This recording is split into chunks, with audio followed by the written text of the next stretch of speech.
안녕하세요. 영화 읽어주는 엄마 영일엄입니다.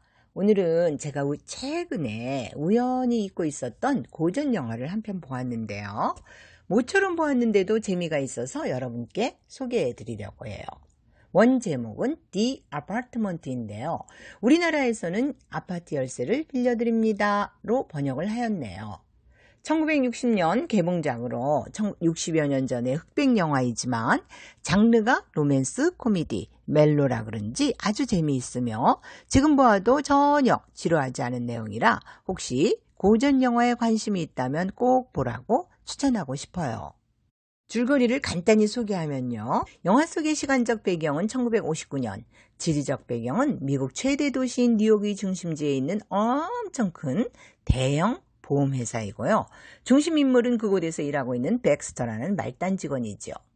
수많은 직원들 사이에서 말단인 백스터는 저 많은 직원들 중에서 내가 어떻게 하면 빨리 승진을 할까 고민을 하다가 같은 회사에서 아내 몰래 다른 여자를 만나고 있는 상관들에게 미래의 장소, 즉 비밀로 만나는 장소로 자신의 아파트를 제공하는 아이디어를 냈죠.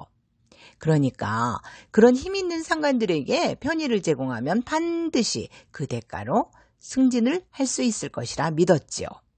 그러다 보니 정작 그는 내 집이 있어도 내 집으로 돌아가지 못하고 추운 날씨에도 거리를 방황하다가 감기도 들고 여러 상관들이 아파트 쓰는 시간이 겹치지 않게 스케줄 조정도 바쁘게 해야 하고 참으로 출세를 위해 쓰는 쫄따구의 모습이 안쓰럽기까지 하는데요. 그러던 어느 날 어떻게 소문을 들었는지 인사부장인 셀드레이크가 아파트 열쇠를 자신에게도 빌려달라고 요청을 하면서 백스터를 파격적으로 승진시켜주죠. 자, 드디어 자신의 작전이 효과 있음에 의기양양해진 백스터는 평소 자신이 짝사랑하였던 같은 회사 여직원 프렌에게 데이트 신청을 하지만 그녀는 나타나지 않았고 백스터는 바람을 맞는데요. 여기서 잠깐 사자성어 의기양양을 설명하면 뜻의, 기운기, 날릴양이 두 번 쓰여서 의기가 드높아 매우 자랑스럽게 행동하는 모양을 나타내는 말로 뜻한 바를 이루어 만족한 마음이 얼굴에 나타난 모양을 이야기하죠. 근데 이게 무슨 일인가요? 백스터가 바람을 맞고 기다리는 그 시간에 프레는 인사부장인 셀드레이크와 만나고 있었네요. 알고 보니 그 둘은 이미 사귀다 헤어졌고 다시 같은 회사에서 만나게 되었는데 결혼을 하여 아이도 있는 셀드레이크는 실제로 그런 마음도 없으면서 아내를 사랑하지 않으니 이혼할 거라고 거짓말을 하며 그녀를 다시 유혹하였고 어린 나이에 프레는 그 말에 속아 또 그렇고 그런 사이가 되지요. 난 아내를 사랑하지 않아. 난 불행해. 난 당신만을 사랑해. 하면서 나이가 어리거나 순진한 여성의 감성을 자극하여 속된 말로 재미만 보는 이런 방법은 아주 전형적인 유부남이 미혼 여성 꼬시는 방법이지요.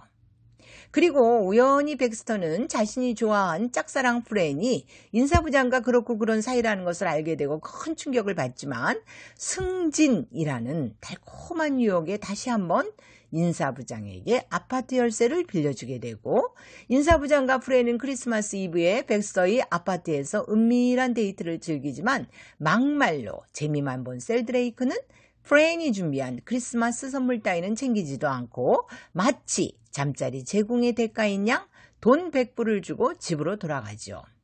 근데 60년 전의 돈 100불이면 지금은 한 1000불쯤 될까요? 갑자기 궁금하네요. 아무튼 그런 취급에 비참함을 느낀 그녀는 마침 그곳에 있었던 수면제로 자살을 시도하죠. 그러나 다행히도 밤늦게 자신의 집으로 돌아온 백스터가 그녀를 발견하여 목숨을 구해주고 크리스마스 연휴가 끝나는 날까지 그녀의 회복을 위해 노력을 하지요.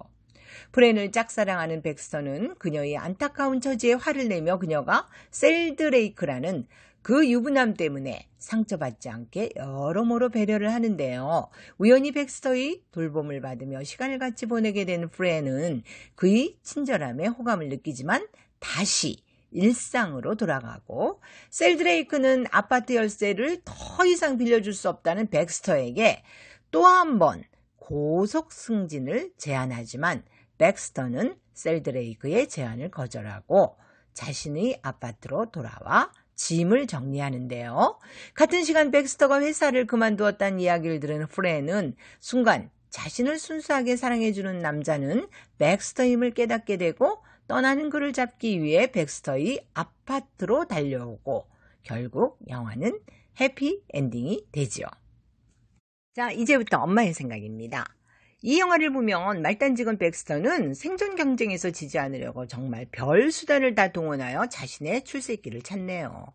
그래서 60여 년이 지나가는 이런 고전 영화를 보면서 동양이나 서양이나 옛날이나 지금이나 즉 동서고금 사람들 사는 이야기는 크게 다르지 않구나 하는 생각이 들죠. 그런데 그런 갈등 속에서 또 변하지 않는 해답은 사랑이네요. 영화 속 주인공 백스터는 자신의 출세를 위해 옳지 않은 방법을 쓰지만 엉뚱하게 그곳에서 사랑을 발견하고 그 사랑의 힘으로 옳지 못함에서 과감하게 벗어날 용기도 생기네요. 그런데 더 마음에 드는 결말은 프렌이라는 여성이 유부남과의 관계를 끊고 진실로 자기를 사랑해 줄 수 있는 백스터를 선택하였다는 거죠. 어찌 보면 옛날 영화들이 갖는 아주 상투적인 착한 결말이지만 그래도 저는 이런 결말이 좋네요. 젊고 아름다운 여성이 왜 나이 많고 가정을 가진 남성에게 질질 끌려다니나요?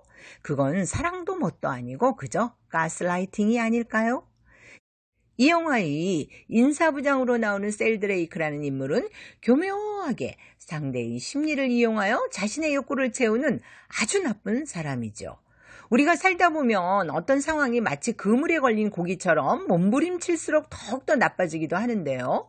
그 그물이라는 환경이 역시 곰곰이 생각해보면 자신이 만든 한계가 아닐까요? 이 영화의 여성 프렌처럼 옳은 판단을 하는 순간 자신을 올가매었던 그물은 놀랍게도 언제 그랬냐 싶게 사라지죠. 그러니까 자신이 옳은 판단을 하는 순간 신기하게도 내 주변의 문제도 해결이 되죠. 즉 어떤 선택을 하느냐에 따라 그물 속의 물고기가 되기도 하고 넓은 바닷물 속의 자유로운 물고기가 되기도 하네요. 어려운 일이지만 전 젊은 분들이 항상 옳은 선택을 하길 바랍니다. 그럼 모두들 건강하시고 행복하세요. 감사합니다.